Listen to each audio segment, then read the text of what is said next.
আজকের আসল প্রস্তুতি তাই তো আমি নিজেই ভাবছি।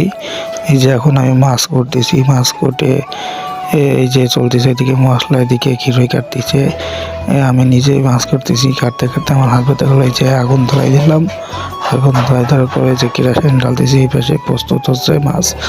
আজকে খাবো আমরা মাছ বারবিকিউ। এদিকে আবার আমরা আগুন একটু ভালো করে বাতাস দিতেছি। বাতাস দিতে দিতে দিকে আমাদের মাছ তৈরি হচ্ছে। সামনে রয়েছে আমাদের মশলাপাতি। আমরা আগুনটা ভালো করে ধরাই নিচ্ছি যাতে মাছ ভালো করে পুড়ে বারবিকিউ হয়। আগুনটা আমরা একটু ভালো করে ধরাই নিচ্ছি। এদিকে আমাদের মাছ প্রস্তুত হচ্ছে। প্রস্তুত হতে হতে আমরা একটু বাতাস দিলাম। বাতাস দেওয়ার পরে যে আপনারা দেখেন মাছ প্রস্তুত হচ্ছে। মাছ প্রস্তুত হবে, মশলা মাখাই নিচ্ছি। তারপরে আমরা বারবিকিউ দেবো। এই যে আমি একটু কথা বলে নিলাম, এই বাতাস দিচ্ছে। এদিকে আমাদের ছোটো ভাই, এই যে আমি নিজে বাতাস দিচ্ছি। এখন আমাদের বারবিকিউ প্রস্তুত হচ্ছে।